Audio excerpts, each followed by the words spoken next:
Is it time for the U.S. to boycott all of China? I'm going to tell you why next. I have a question tonight.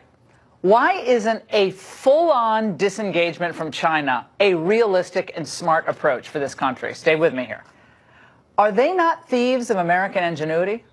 In its latest report, the IP Commission estimated that the cost to the U.S. economy from counterfeit goods, pirated software, and the theft of trade secrets could be as high as $600 billion annually.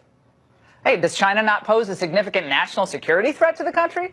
Well, according to Congressman Chris Stewart, China is mining intelligence from an estimated 23 million records of American federal workers, including intelligence and security personnel stolen in those OPM cyber attacks a few years ago.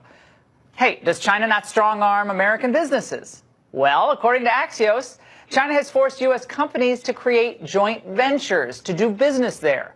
American corporations do just that, handing over half their company to state-controlled communist Chinese partners. These are just two examples of something the U.S. deals with on a daily basis, which again raises the question, why are we not doing more to isolate the China as we did with the USSR? And why are American companies willing to sell out the long-term security and safety of their fellow citizens for a quick buck? And by the way, 800,000 Muslims in re-education camps in China.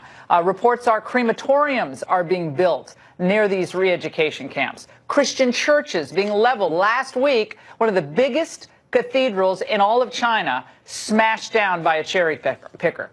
This is unconscionable. Why are we doing this? Up next, Gordon Chang on whether this type of disengagement is a serious policy prescription. Don't go away.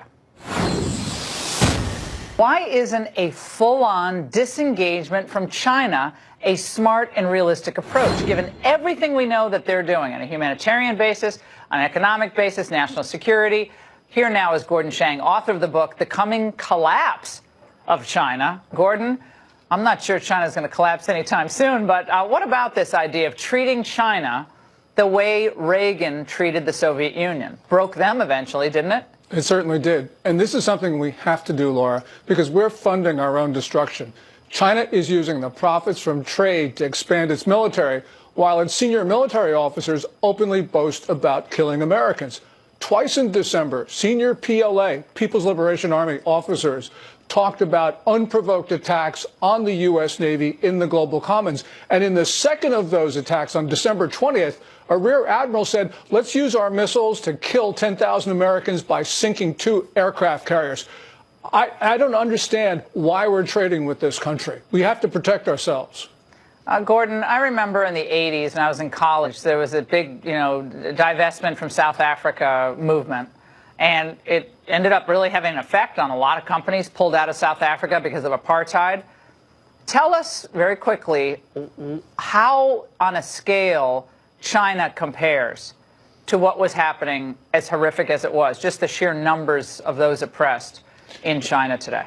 Well, you talk about those re-education centers, which are essentially concentration camps, somewhere between 1.1 to 2 million people. And as you pointed out, they're building crematoria to dispose of the bodies. These concentration camps are now spread from the northwest of China to the southwest, and it's accompanying an unprecedented attack on Christians and a new attack on Buddhists. This is an attack on all people of faith in China, and this is horrific. This reminds us of what happened in Germany in the 1930s and the 1940s. You used the phrase the Third Reich of the 21st century, I believe. Yeah, well, certainly, because we're seeing, as I just mentioned, this racial-based attack, an attempt to eliminate a minority group. At the same time, you have the Chinese state employing eugenics, this experiment in Shenzhen. They're now taking human genes and putting them in monkeys. This is unprecedented, or at least since the 1930s and 1940s.